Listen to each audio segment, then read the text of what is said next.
केजरीवाल जी हर समय दोहरे मापदंड रहे हैं उनके।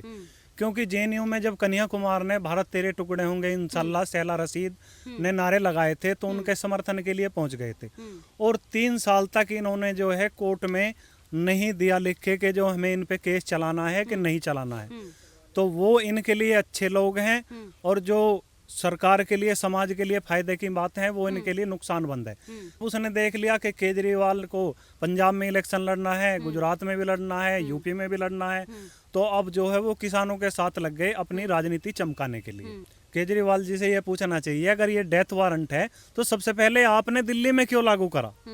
सबसे पहले जब जो है लोकसभा में राज्यसभा में पास हो गया तो सबसे पहले दिल्ली सरकार ने नोटिफाई करा और जो है लागू कर दिया, लेकिन बाद में देख के उसको पलट गया। तो अब जो है केजरीवाल जी चाह रहे हैं कि पूरे देश में हम फैल जाए, वो होगा नहीं, क्योंकि मोदी जी के नेतृत्व में एक लोकप्रिय सरकार चल रही है और $5 ट्रिलियन की इकोनॉमी की तरफ हम बढ़ रहे हैं, जो हमारे लिए बहुत अच्छी बात है। और जो है विश्व मानचित्र पे आज के टाइम में हम 120 देशों को कोरोना के टीके सप्लाई कर रहे हैं। तो मोदी जी एक वैश्विक लीडर हैं, केजरीवाल जी उनके सामने कुछ भी नहीं। केजरीवाल जी का अपना कोई चरित्र नहीं है, वो जैसा समय देखते हैं वैसे ही बदल जाते हैं। अब से पहले विपक्ष कहता था कि बीजेपी तो राम मंदिर का सिर्फ एक बहाना बनाती है, तारीख नहीं बताती, लेकिन आज तारीख भी बनाई और निर्माण भी शुरू करा। विपक्ष या केजरीवाल जी बताओ तो कितना रुपया उन्होंने राम मंदिर में दिया है, वो नहीं देंगे। दिल्ली के अंदर कितने मंदिरों को सैलरी दे रहे हैं, लेकिन मस्जिदों को सैलरी दे रहे हैं वो। तो केजरीवाल जी की बहुत दोहरी नीति है। किसानों के लिए तो बदनाम कर रहे हैं, किसान तो बेचारे सीधे साधे हैं। है बात कानून की, कानून का तो हमें इसमें कोई गलत दिखाई नहीं देता। भाई हमारी फसल हम जहाँ चाहें वहाँ बेच सकते हैं। पहले क्या था, हम मंडी साला कहीं बेच नहीं सकते थे। रही बात जो कॉन्ट्रैक्ट फार्मिंग में, उसमें हमारी मर्जी, हम कॉन्ट्रैक्ट करें ना करें। देखो जी, इन्हें सब बाहर से पैसा मिल रहा है, इस वजह से लोग बैठे हुए हैं। यदि इन्हें पैसा मिलना बंद हो जाए, कल को अपने घर चले जाएंगे।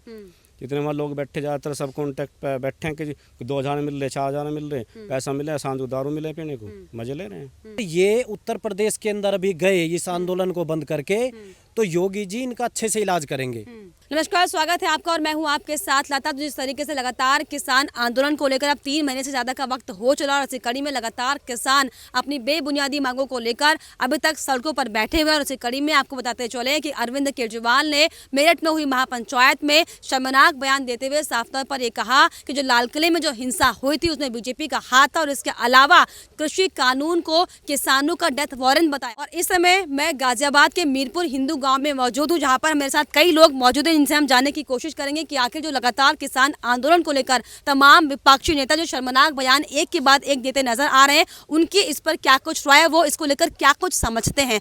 आपका नाम जानना चाहूंगी पहले। जी, राहुल त्यागी। अच्छा, राहुल त्यागी जी, जिस तरीके से लगातार किसान आंदोलन को लंबा वक्त अब हो चला है, लेकिन फिर भी लगातार किसान अपनी बेबुनियादी मांगों को लेकर डटे हुए हैं और इसको लेकर अब जो तमाम विपक्षी नेता हैं वो जिस तरीके से समर्थन कर रहे हैं, साफ तौर पर नजर आ रहा है कि वो सिर्फ और सिर्फ राजनीति चमकाने का इस पर काम कर रहे हैं। जिसको लेकर अरविंद केजरीवाल ने भी अब ये कहा है कि जो लाल किले में जो हिंसा हुई थी, जो झंडा फहराया गया था खालिस्तान का, उसमें बीजेपी का हाथ है। ये अरविंद केजरीवाल कहते नजर आ रहे हैं। क्या पहले जो ये आंदोलन था, दरअसल ये किसान का आंदोलन था। किसानों ने शुरू किया, एमएसपी के लिए किया, एमएसपी की मांग मान ली गई।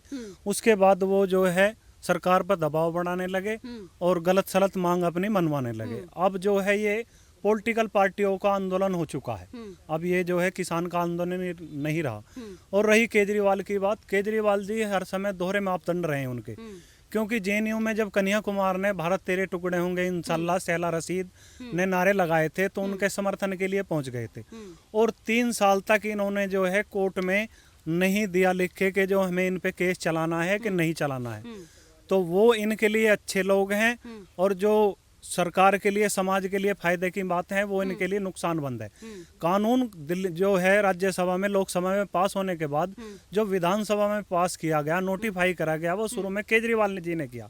लेकिन अब उसने देख लिया कि केजरीवाल को पंजाब में इलेक्शन लड़ना है, गुजरात में भी लड़ना है, यूपी में भी लड़ना है, तो अब जो है वो किसानों के साथ लग गए अपनी राजनीति चमकाने के लिए।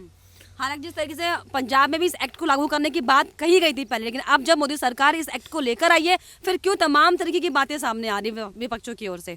विपक्षियों की राजनीति है हमारे केंद्रीय कृषि मंत्री जी ने कल भी कहा है कि 1.5 साल के लिए हमने कानून होल्ड पे डाल दिया है, आके किसान हमसे बात करें।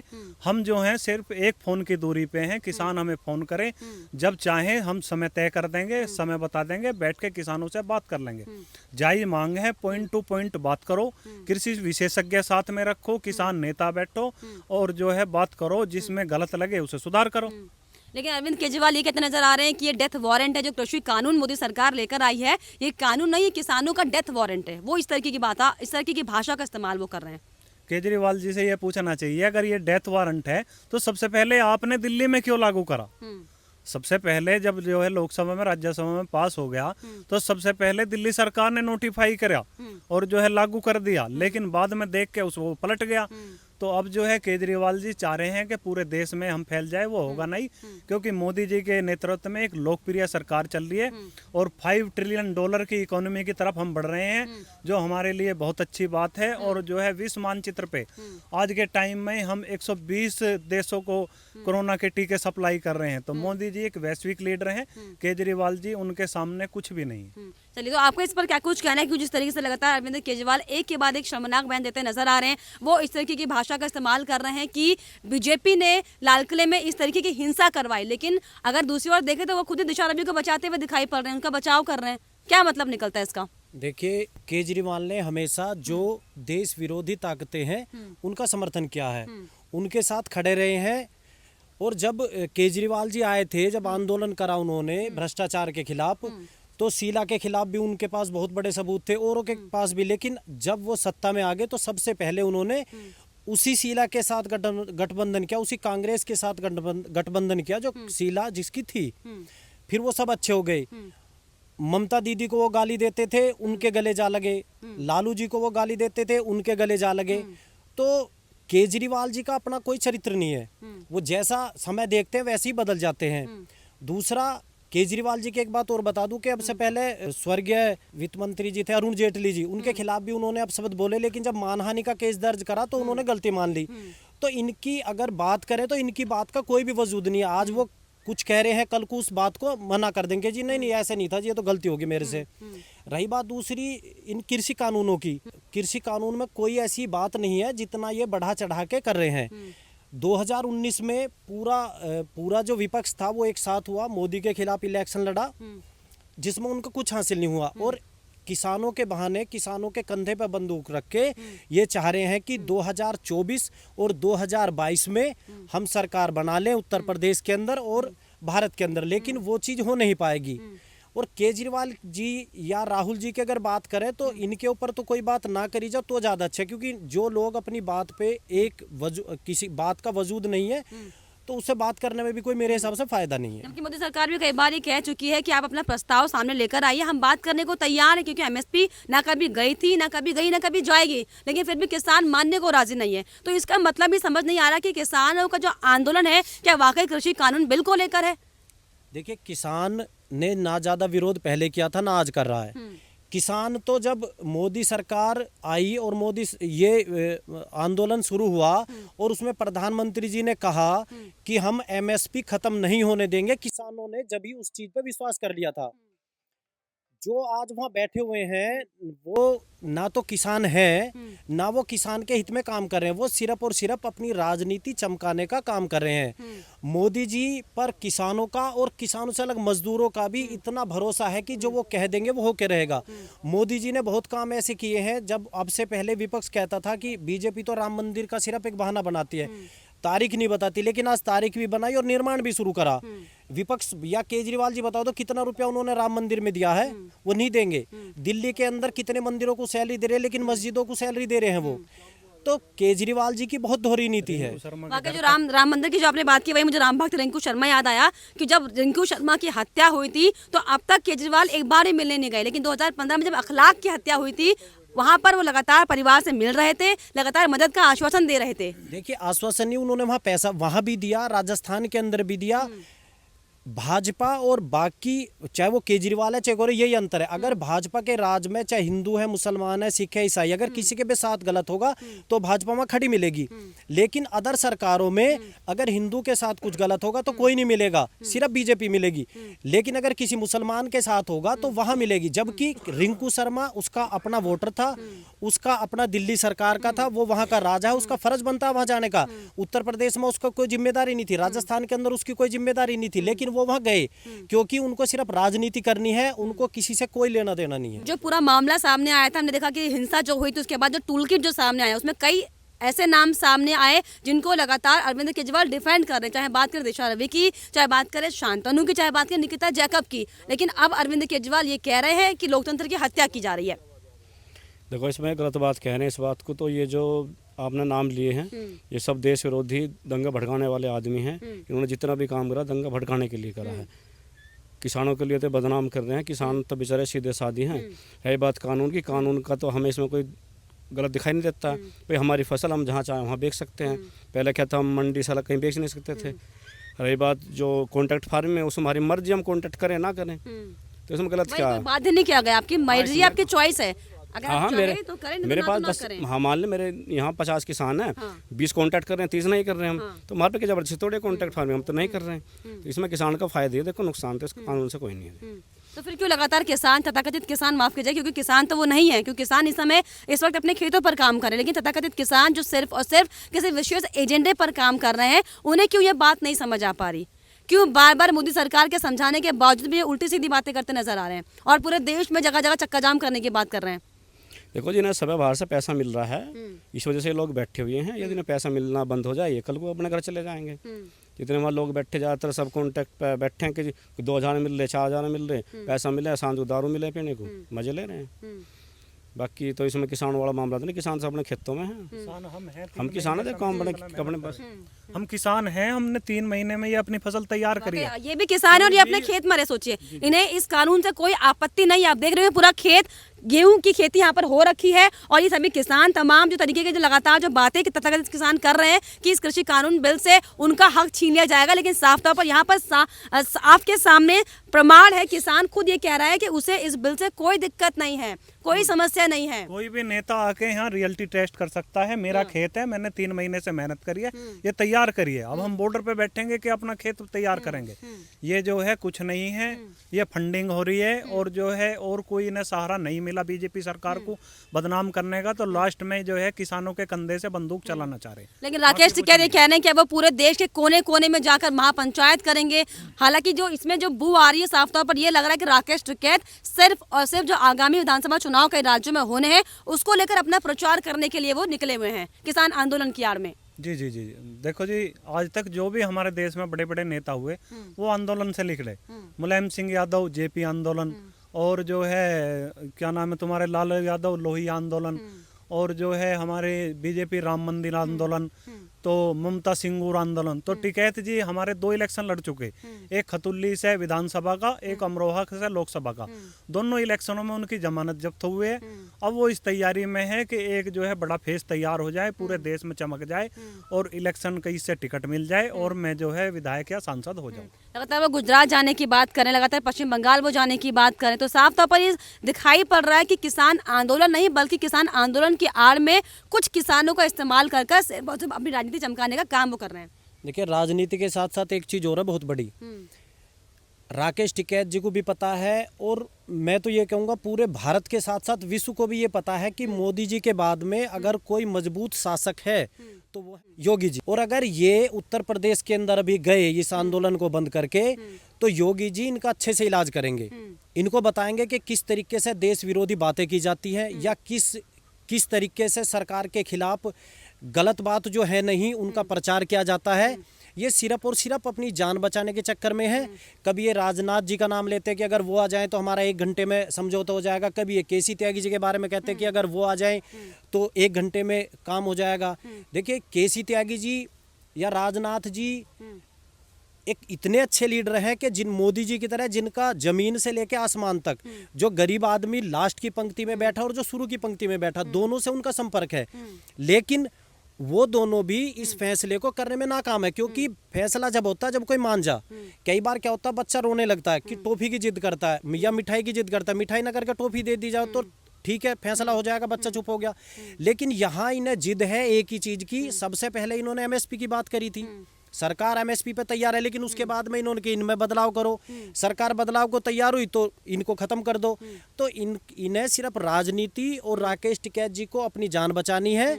और अब की बार इनको पैसा नहीं मिल पाया सरकार से तो वहां बैठे, नहीं तो ये तो एक बिकाऊ आदमी है। खुद राकेश टिकैत जी के गांव के इनको पसंद नहीं करते। और एक बात मैं सबसे बड़ी और बता दूं, जो ये बार बार बीजेपी का विरोध कर रहे हैं या बीजेपी की नीतियों का विरोध कर रहे हैं, राकेश टिकैत जी का जो पीए है, खुद उनका पर्सनल पीए है, वो जो किसान समृद्धि आयोग है उत्तर प्रदेश का, उसके सदस्य हैं। तो मैं तो ये कहूंगा कि अगर वाकई में ही बीजेपी इतनी गलत है, इतने उनके कानून गलत है, उनकी नीतियां सारी गलत है, तो आप सबसे पहले जो आपका पीए सदस्य उसे हटा दो ना, उसके बाद बात करो इतनी साफ सुथरी। अपना गन्ना गे रहे हो, किसानों से कह रहे हो अपना गेहूं फूंक दो, क्यों फूंक दे भैया? तो देखिए किसान भी समझ रहा है। इसी आज जो वहां लोग बैठे हुए हैं सिर्फ बसपा के कार्यकर्ता, सपा के कार्यकर्ता, लोकदल के कार्यकर्ता और जो जाट है या किसान यूनियन के जो कार्यकर्ता है। बाकी आम जनता, मैं अपने गाँव को बता रहा हूँ, हमारे गाँव से एक आदमी नहीं गया, हमारे यहाँ पचारा गांव में एक आदमी नहीं गया, हमारे यहाँ नवादा एक आदमी नहीं गया। मतलब हमारे आसपास 20 गांवों की जिम्मेदारी मैं ले रहा हूँ, अगर एक भी आदमी यहाँ से गया हो। एक आदमी गया हमारे गांव से, वो भी कौन, जिसकी दिल्ली में पंखों की फैक्ट्री चल रही है। वो तो वहाँ रह रहा है, वो रह रहा दिल्ली में। वो राकेश टिकैत के आंदोलन में 1 महीने से उनके साथ है। और फैक्ट्री है उनकी दिल्ली में पंखों की, मैं नाम नहीं लूंगा उनका। अच्छा, वहीं सीएम योगी आदित्यनाथ ने भी इशारा में कांग्रेस पर जमकर हमला बोला। उन्होंने साफ तौर पर ये कहा कि जो ये किसान आंदोलन को लगातार बदलाने का काम करे, सिर्फ और सिर्फ उनकी राजनीतिक रोटी वो सेक रहे हैं। और उन्होंने ये भी कहा कि जो योगेंद्र यादव खुद को किसान कहते हैं, राकेश टिकैत खुद को किसान कहते हैं, किसान खेती से उनका दूर दूर तक वास्ता कुछ नहीं है। देखिए योगेंद्र यादव की अगर बात करें, मैंने एक भी फोटो या एक कोई ऐसा उनका खेत में काम करते हुए आज तक नहीं देखा। तो अगर किसान है वो, तो कभी तो अपने खेत में गए होंगे, कभी तो अपनी फसल उगाई होगी, उसके बीच में खड़े होकर एक बार बताया ना हमको कि हाँ मैं भी किसान हूँ, इतना बीघा जमीन में बो रहा हूँ। ये सिर्फ आंदोलन जीवी है, इनको सिर्फ आंदोलन करना है। पहले केजरीवाल जी के साथ किया, उनसे अलग हो गए, अब अपनी जगह तलाशने की कोशिश करे, वहां नहीं मिली। और ये तो अब से नहीं, ये तो कई साल से घूम रहे हैं इन चक्रों में, लेकिन लोग नहीं समझ रहे। वो अब ये ऐसा आंदोलन हो गया, इसमें ये भी जबरदस्ती शामिल हो गए, नहीं तो इनका कोई भी इस आंदोलन से लेना देना नहीं है। और ना ये किसान है, मैं पूरी जिम्मेदारी से कह रहा हूँ। और अगर वो इसे देखेंगे तो पता है हम मीरपुर हिंदू के हैं, जब उनका मन करे, जब अपनी खेती हमें दिखा दे कि कहाँ वो खेती करते हैं। योगेंद्र यादव का तो मकसद सिर्फ ये है कि जहाँ भी आंदोलन हो मैं जाऊं और जो है उसका खाका तैयार करूं और मेरे अपनी पॉलिटिक्स चमकाऊं। बाकी जी बाकी जो है योगेंद्र यादव को कोई नहीं पूछ रहा। पहले अन्ना जी के साथ में हो गए, फिर वो जो है केजरीवाल के साथ में हो गए, फिर उन्होंने भी छोड़ दिया तो किसानों के साथ में हो गए। मतलब जहाँ भी आंदोलन चलेगा, भाई तुम किसान हो, तुम राजनीतिक पार्टी हो, तुम हो क्या जो हर जगह विरोध में आप ही रहोगे हर आंदोलन में। योगेंद्र यादव जी पहले कह रहे थे हमारी जिम्मेदारी है, हम दिल्ली में कुछ नहीं होने देंगे। फिर जो है कह रहे हैं किसान मानने नहीं, बीजेपी के आदमी थे। अरे बीजेपी के आदमी हैं। हिंसा हुई थी, ताहिर हुसैन का नाम सामने आता है, वो तो आम आदमी पार्टी के थे ना, वो तो बीजेपी का नहीं नेता था। जी इस पर क्या बोलेंगे? जी वो भी बीजेपी का नहीं था। और लखा सरदाना जिसे कह रहे थे हमारा आदमी नहीं है, वो जो है चडूनी के उसमें जो आंदोलन हो रहा है उसमें बैठ के बाकायदा कह रहे हैं कि हमें गिरफ्तार करके दिखाओ और पंजाब सरकार हमारी रक्षा करेगी। गांव में जो है दिल्ली पुलिस को घुसने मत दो, दिल्ली पुलिस आए तो पूरा गांव एक हो जाओ। तो इनकी दोहरी मानसिकता है। नहीं, अगर बीजेपी के कार्यकर्ता थे लाल किले पे, हम तो कह रहे हैं उन्हें बंद रहने दो, छुटाओगे नहीं, बीजेपी नहीं छुटाओगी। अरे 70 वकीलों की टीम आप खड़े कर रहे हो, कार्यकर्ता वो बीजेपी के हैं, बीजेपी का तुम्हारा क्या रिलेशन है?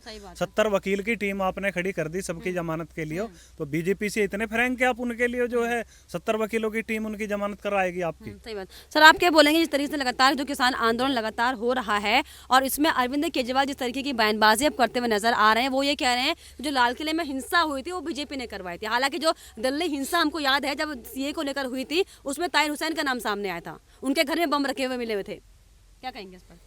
मैडम ताहिर हुसैन जो है, ताहिर हुसैन तो बहुत बड़ा गुंडा बदमाश साला।